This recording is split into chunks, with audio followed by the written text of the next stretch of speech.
Mas, enfim, Rui, nós temos aqui um videozinho, voltando e mantendo aqui o tema se ainda, você né? quer Nessa... dar uma saudação aí pro povo que tá comentando aí.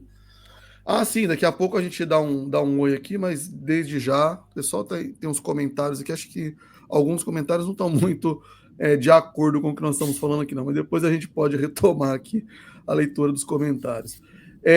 Eu vou colocar o vídeo aqui, esse vídeo aqui foi uma das entrevistas que o Ciro deu na época da campanha, e coincidentemente, né, existe aquela ideia, né, de que quem defende o Getúlio, eles gostam de fazer muito isso, né?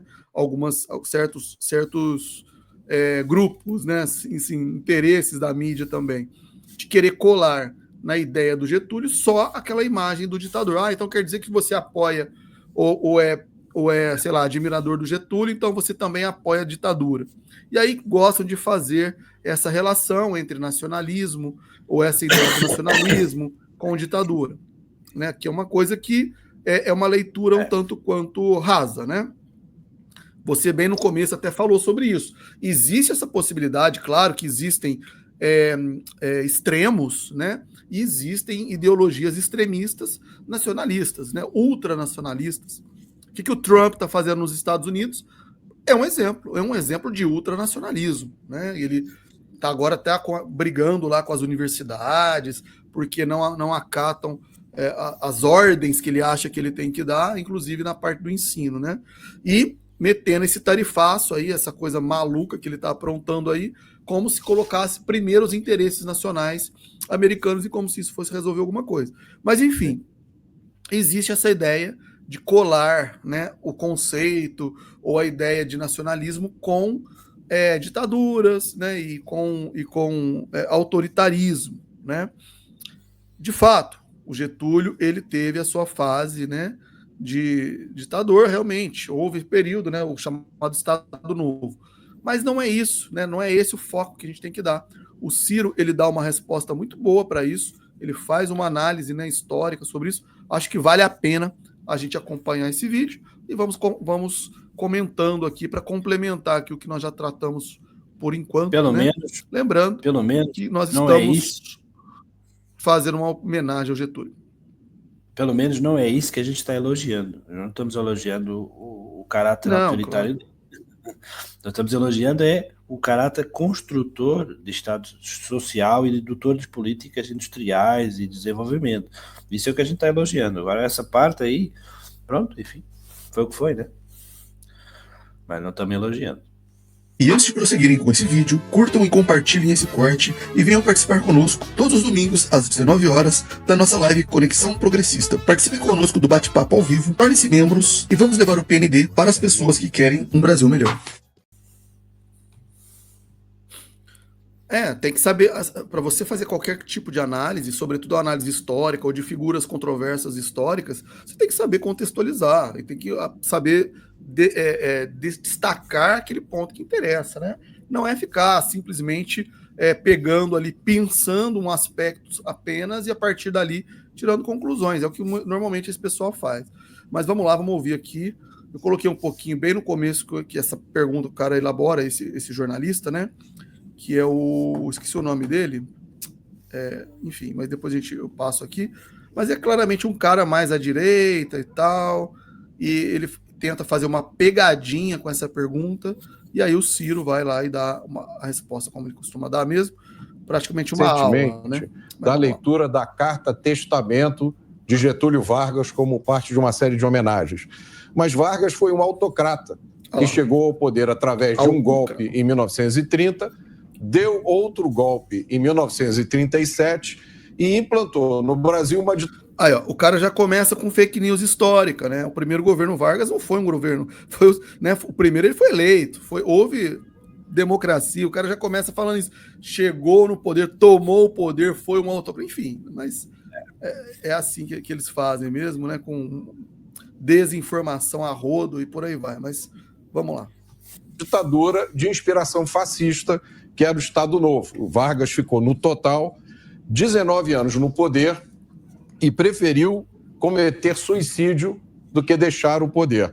Agora, Vargas ainda é, para a esquerda brasileira, uma fonte de inspiração, uma fonte de ideias.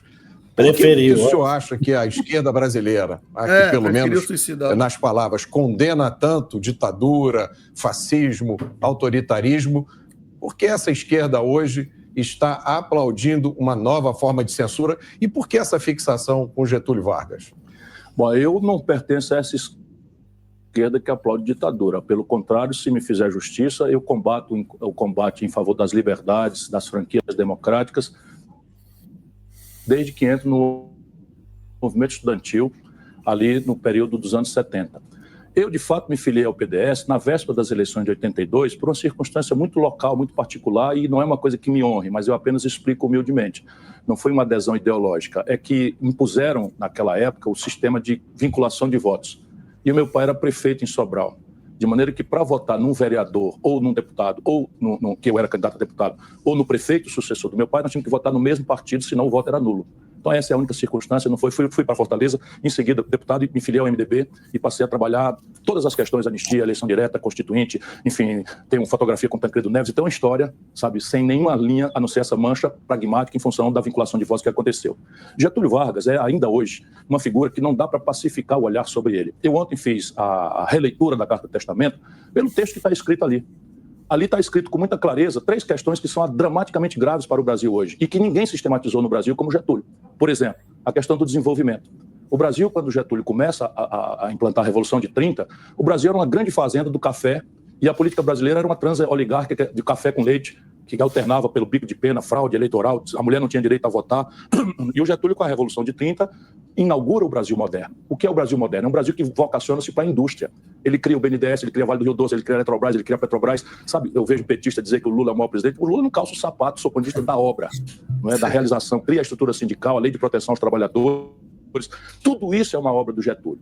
Sim, mas você está desconhecendo, você diria, e que é delicado, cavalheiro, não me interrompe, mas eu vou fazer por você. Mas você não desconhece que ele teve períodos autoritários? Não desconheço. E diria a você que sou capaz perfeitamente de censurar, de condenar. Entretanto, eu olho, 68 anos depois que ele se suicidou para defender o Brasil, eu olho com o olho de um cientista social, de um cientista político. Era o mundo da data. O que era o mundo da data? Era um creio morre entre o fascismo e o comunismo. Isso que conflagrou, acabou indo a humanidade à Segunda Guerra Mundial, e o Getúlio tentou proteger o Brasil dessa conflagração, tentou manter o Brasil neutro. Se você olhar a estratégia do Perón, que também tem um viés autoritário, populista, mas que tem essa concepção nacional de desenvolvimento e de preocupação genuína com a pobreza, é o mesmo fenômeno sociológico e político. Então nós temos que olhar assim, né? O Getúlio funda o Brasil moderno e depois sai, renuncia, depois volta nos braços do povo eleito e depois, acossado por uma escalada de golpe de fortíssima componente internacional, se suicida. Se suicida para defender o Brasil, né? Então é uma personalidade complexa, polêmica, mas se nós olharmos o homem e a sua obra, nós podemos olhar o Churchill. O Churchill, para mim, que é o ex-primeiro-ministro que liderou o mundo livre contra o nazifascismo, praticamente sozinho um certo tempo ali, né? Os franceses capitularam rápido, os italianos aderiram, os espanhóis, os portugueses, ninguém resistiu nos Países Baixos, ele ficou sozinho na Europa. Os americanos ficaram em cima do muro 2 anos e ele sozinho aguentando, surrado a Londres com todo, e ele estava ali. Ora, esse é um estadista extraordinário que a humanidade deve reverenciar. Mas olha o Churchill em Galípoli, olha o Churchill, não é, colonizador na Índia. É uma personalidade também indefensável. E essa é a vida do ser humano. Mas o senhor não acha que falta... e o senhor fez uma crítica bastante razoável, né? Mas não está faltando essa crítica no discurso político hoje? Porque o que a gente vê de uma certa forma, uma grande hipocrisia. Porque se coloca uma lente de aumento sobre certos acontecimentos que estão hoje na nossa frente e, ao mesmo tempo, essa posição crítica que o senhor expressou aqui não é expressada por grande parte, ou talvez a maioria da esquerda, que coloca o Getúlio Vargas como se fosse um grande, sob certos aspectos, um grande líder, mas na gestão Getúlio a gente tinha o DIP, né, o Departamento de Imprensa e Propaganda, que era uma organização fascista, não tem outro nome, né, totalitária. No governo Getúlio Vargas houve tortura, muito mais, talvez, do que houve em qualquer outro episódio. E isso tudo é varrido para debaixo do tapete, e eu fico espantado quando vejo a esquerda ir às ruas, os revolucionários marxistas, levantando cartazes com a foto do Getúlio. Olha, vamos ter clareza, o esquerdismo petista é uma grande fraude. Se não existe ninguém mais reacionário no terceiro mundo do que o esquerdismo petista. Para eles, por exemplo, decência, só importa a corrupção dos outros. A deles eles relativizam e fazem ali como um elemento natural do processo de poder pelo poder, que é o que eles representam. Qual é a inovação institucional que o PT introduziu no Brasil?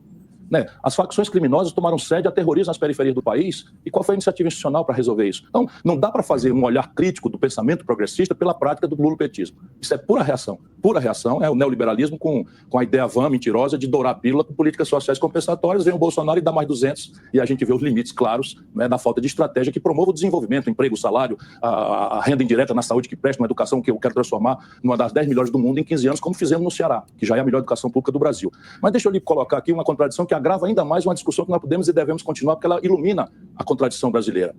O Lula e o Fernando Henrique, a cada um ao seu tempo, disseram para mim que a grande tarefa do progressismo brasileiro é encerrar o legado do Vargas. Ambos me disseram em ocasiões distintas. Talvez pela coisa da centralidade de São Paulo, porque o Getúlio, ainda que tenha ganho as eleições de São Paulo, o Getúlio liderou a repressão a 32. E isso ainda é uma chaga muito, muito doída para muitas pessoas nesse país. Mas esse é um assunto que a gente tem que aprofundar em outra ocasião. Estamos recebendo... É isso aí. Você vê que, olha como que a tarefa é difícil, né? O Ciro Gomes, né, cara? Como que a tarefa nossa também é difícil. Os caras, eles querem colar, né, os problemas que o PT, que essa esquerda petista cria, né, em todos nós, né? É difícil essa desvinculação, né? Então o cara faz uma crítica à esquerda, joga isso no colo do Ciro, como se o que nós pensamos e acreditamos fosse a mesma coisa que esse lulopetismo muitas das vezes faz, né? Como o Ciro falou, por vezes é mais reacionário, tem certos comportamentos até mais, eu vou dizer assim, radicais, né, do que certos grupos aí da direita. Mas aí você vê a má vontade, né? Ou a doutrinação, ou sei lá, pode ser até o patrimonialismo desses jornalistas. Eu não sei se eles são pagos, ou se eles acreditam realmente naquilo que eles falam, não sei. Eu, sinceramente, às vezes tenho dúvidas. Mas o que é certo é que ele estava ali. Mas por que a esquerda não critica o Getúlio? O que ele queria ali, né? Ele queria o quê? Que a esquerda dissesse assim, não, esse cara foi um ditador. E por isso, tudo o que ele fez ficou invalidado por ser um ditador. Era isso, é essa a conclusão que ele queria que o Ciro dissesse para ele. Claro que não. Pois é. Né? Então, o que ele fez, a obra dele, vamos desprezar porque ele foi ditador? É isso? No geral, todos os ditadores, eles não têm muita obra. No geral, né? Mas o Getúlio foi uma grande exceção. E ele não foi sempre um ditador, né? Ele só foi há um certo período, né? Mas normalmente os ditadores, eles querem um povo ignorante, servil, que não coloque em causa a posição deles, né? Veja só a Coreia do Norte, né? Um país que vive na Idade Média, com exceção do setor do armamento, né?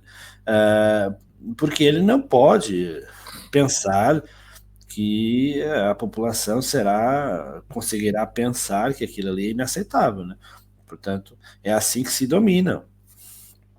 Não é? Mas, por exemplo, a China, que é um país comunista e que também as liberdades cívicas são bem diferenciadas, no entanto, eles têm entregado uma condição de vida.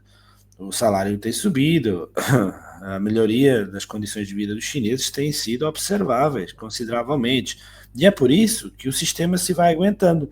Talvez as novas ditaduras ou os novos países que aguentam serviços de poder menos democráticos, seja essa de entregar para as pessoas alguma coisa, né? Eu não simpatizo com modelos que não sejam democráticos. Nunca vou simpatizar. Sou um democrata, mas entendo que se o poder político está entregando, né? Bom, melhor que não entregasse, né? É melhor você ter uma ditadura que não entrega nada, que entrega coisas, do que ter uma democracia como o Brasil que não entrega nada, que é o caso, né? Mas enfim, é uma discussão. É isso. A gente, na verdade, é muita desonestidade intelectual mesmo desse pessoal aí. Eles querem pintar, né, certas figuras como se fosse assim, preto ou branco, né? 8 ou 80. E não é assim, né? Essas grandes figuras históricas, né? Elas têm o seu lado cinza, vamos dizer assim, né? Claro que existem certos nomes que eu acho que não vale nem a pena citar aqui, né, porque são nomes que realmente foram extremos na história, né, mas assim, Hitler, Mussolini, enfim, outros, né, parecidos, né, esses sim são figuras que dificilmente você vai falar assim, não, eu consigo reconhecer um lado bom aí, não tenho o que falar, né. Agora, o Ciro citou, por exemplo, o Churchill, né, nós temos, então, estamos falando aqui do Getúlio, que, querendo ou não, teve, então, o seu governo também com esses excessos, né, teve aquela passagem muito triste, né, dele ter que entregar a Olga, né, Olga Benário lá, que era, né, acabou caindo na mão dos nazistas e gerou toda aquela situação, assim, aquele fato, né, terrível, né, na história. Mas, enfim, são os grandes problemas e as grandes controvérsias mesmo que figuras como essa elas geram e causam. Agora, o ponto aqui, por que a desonestidade? Toda vez que nós falamos, e mesmo certas outras figuras falam do Getúlio, ninguém está passando pano, ninguém está concordando com esse tipo de atitude. É óbvio isso, né? Como você acabou de falar, somos todos aqui democratas convictos. A mesma coisa esse pessoal da direitalha, quando fala, por exemplo, da ditadura militar. Lá eles vão exaltar, né, o desenvolvimentismo, enfim, né, todo aquele sentimento patriótico, os feitos que os militares supostamente fizeram, que também não foi tão grande coisa assim, né? E aí fecham também os olhos para todos os crimes que foram praticados na ditadura. Então, quando nós falamos da ditadura, a gente também não nega isso, né? Você não critica, entre aspas, as boas obras que foram praticadas naquele período. A questão era necessário, né, partir para essa medida, era necessário naquele período. Não há nada que justifique, por exemplo, o golpe militar de 64. Não existe Eles falam, porque havia uma ameaça comunista, era um período da Guerra Fria e tudo mais. Mas não havia nenhuma ameaça comunista no Brasil. Era o governo João Goulart, tinha sido eleito ali e tudo mais. Ele era um trabalhista, inclusive, né, se eu não me engano, e tinha ali, né, uma outra proposta, né, de fazer uma reforma agrária, alguma coisa assim, mas muito distante, muito longe de fazer uma espécie de dar um golpe revolucionário comunista. Não existia isso, de fato. Agora, existia um discurso, existiam ameaças, existia aquele medo, né, aquela criação de um fantasma do comunismo, e houve esse golpe de 64. Agora, muito diferente, e aí a gente pode, de uma certa forma, relativizar o que aconteceu naquele período lá do Getúlio. O Ciro acabou de explicar isso, explicou muito bem, né? Havia também, no período da Segunda Guerra, de forma muito mais presente, uma ameaça de um lado do fascismo e de outra, de fato, uma presença muito maior do comunismo, né? Que havia, então, também aquele temor terrível naquela época. Enfim, ninguém vai querer justificar isso, vai querer negar os crimes que foram praticados nesse período. A questão Getúlio foi um exemplo de um estadista que desenvolveu o país, que colocou em primeiro lugar os interesses nacionais, e é esse tipo de coisa que tem faltado hoje em dia na nossa política, né? E é essa a importância da gente trazer, né, a lembrança desse período histórico, dessa figura histórica, aqui para o nosso debate. Né?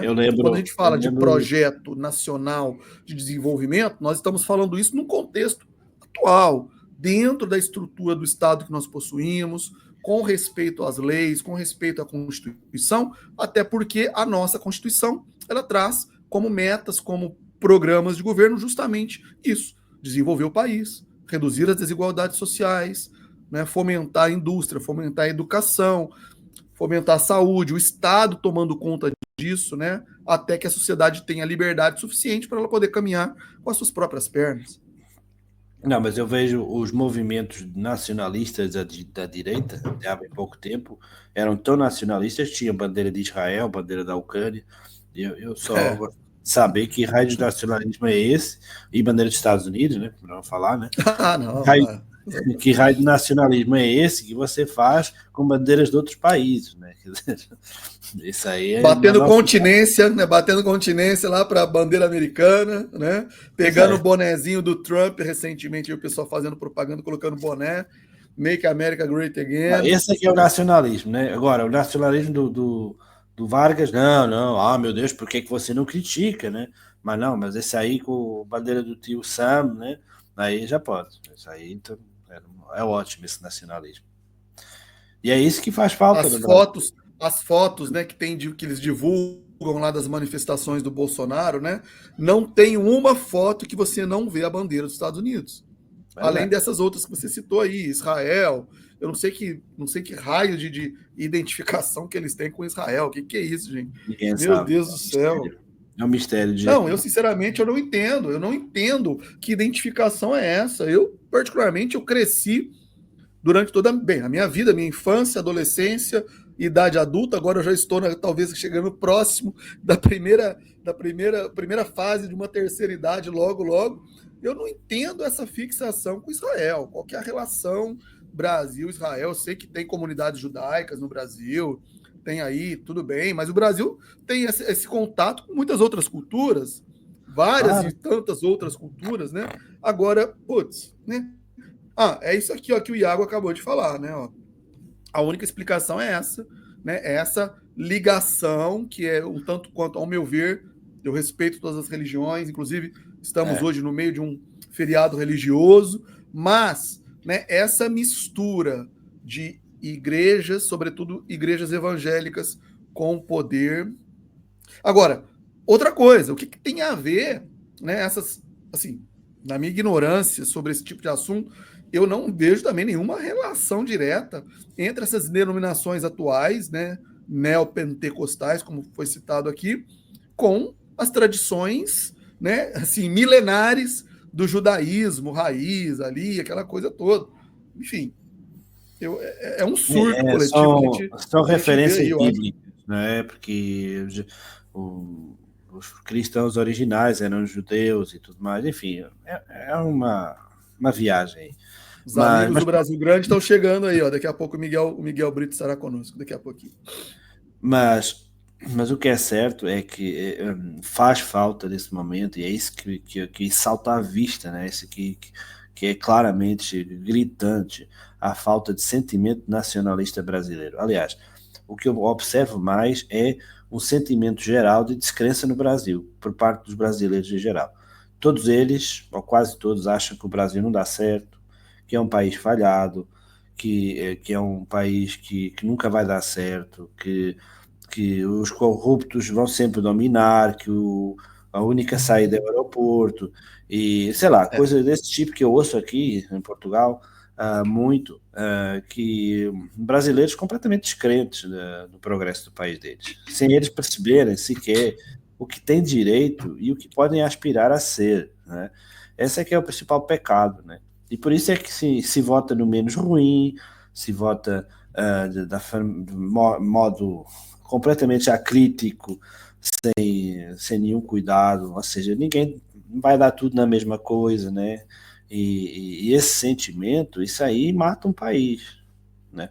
Por isso é preciso um novo Getúlio, sem a componente ditatorial, mas é preciso um novo Getúlio de forma a injetar novamente confiança e orgulho nos brasileiros. Tenho certeza, eu não vivi nesse tempo, que se nós fôssemos nos anos 60 ao Brasil, que se notava um fervor pelo crescimento do Brasil, as pessoas viam acontecer as coisas, via ano para ano, houve anos que se cresceram 15%, quer dizer, era um crescimento econômico sem ímpar, como o Ciro sempre fala, sem comparação, nem a China conseguiu ter esses números num ano só.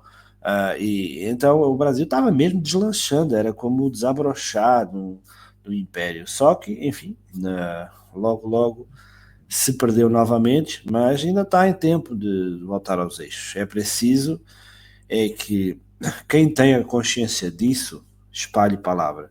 Quem tenha consciência de que o Brasil pode muito mais do que é, muito mais, tem que falar para o vizinho, tem que falar para o amigo, tem que explicar que, poxa, não tem que ser essa droga.